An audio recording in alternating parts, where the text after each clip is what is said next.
아이와 함께 마트에 갔습니다.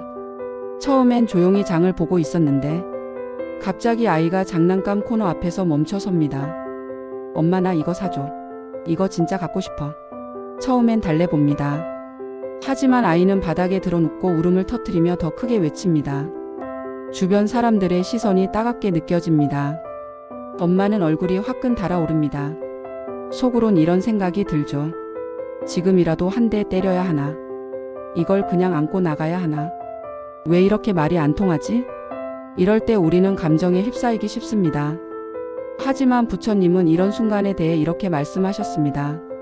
화를 참는 자는 전쟁에서 이긴 자보다 위대하다.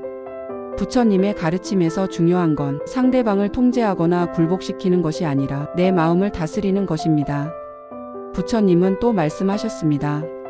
어린이는 욕망을 몰라서가 아니라 배움을 아직 모르는 중생일 뿐이다. 아이는 지금 장난감을 요구하고 있는 게 아니라 자신의 감정을 어떻게 표현해야 하는지, 거절을 어떻게 받아들여야 하는지를 배우고 있는 중입니다. 이럴 때 우리가 할 수 있는 첫 번째는 아이의 감정을 인정해 주는 것입니다. 장난감 갖고 싶구나. 예쁘고 재밌어 보여서 그런 거지. 엄마도 너의 그 마음을 알아. 이 한마디만으로도 아이의 마음속 불길이 조금은 꺼지기 시작합니다. 두 번째는 일관성 있는 약속입니다. 마트에 가기 전에 오늘은 장난감은 사지 않을 거야. 필요한 것만 사는 날이야. 라고 미리 알려주고 조금 후에 다시 한번 차분히 반복합니다. 엄마랑 우리 약속했지? 오늘은 장난감 사는 날이 아니야. 다음에 다시 보러 오자. 세 번째는 대안을 주는 것입니다. 오늘은 이 장난감은 못 사지만 집에 가서 내가 좋아하는 공룡책 같이 읽자. 내가 좋아하는 블록놀이도 하고.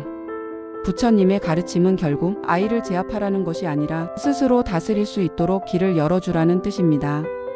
그리고 우리도 배웁니다. 육아는 아이만 성장시키는 것이 아니라 나를 훈련시키는 시간이라는 걸. 오늘도 마트에서 아이가 울어도 그 울음소리를 혼내야 할 대상이 아니라 함께 자라야 할 마음이라고 바라볼 수 있다면 그게 바로 부모로서의 지혜입니다. 부처님은 말합니다. 자비는 화를 이기고 이해는 두려움을 이긴다.